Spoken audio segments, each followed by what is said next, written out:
In today's video, I'm going to teach you how to set paragraph and character styles in InCopy.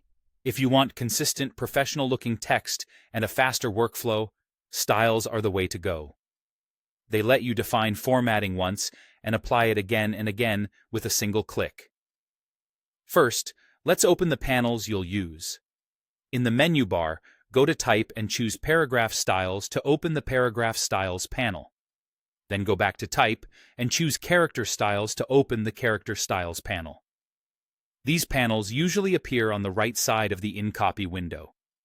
If your workspace looks different, don't worry. Once opened, the panels will be available and ready to use. Now, let's create a paragraph style. Click inside a paragraph you want to use as a starting point, or simply place your cursor in it. In the Paragraph Styles panel, click the Panel menu, the icon with 3 lines, and choose New Paragraph Style.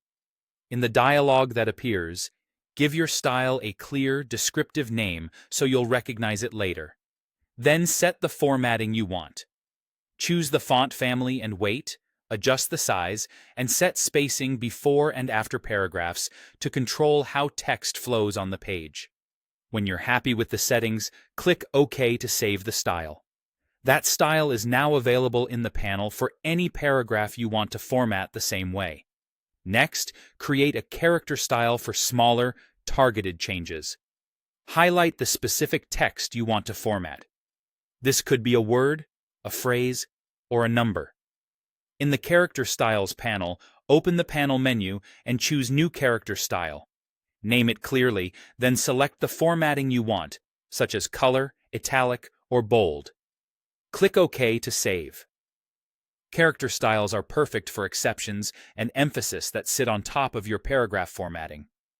Applying styles is quick. To apply a paragraph style, click anywhere inside a paragraph, then click the style name in the Paragraph Styles panel.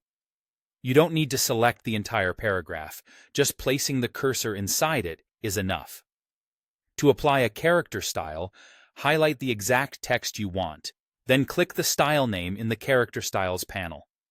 Be precise with your selection so you don't accidentally include extra spaces or punctuation. That's it. Open the panels, create a paragraph style for overall text structure, create a character style for targeted emphasis, and apply them with a click. With this workflow, your documents stay consistent, readable, and easy to update.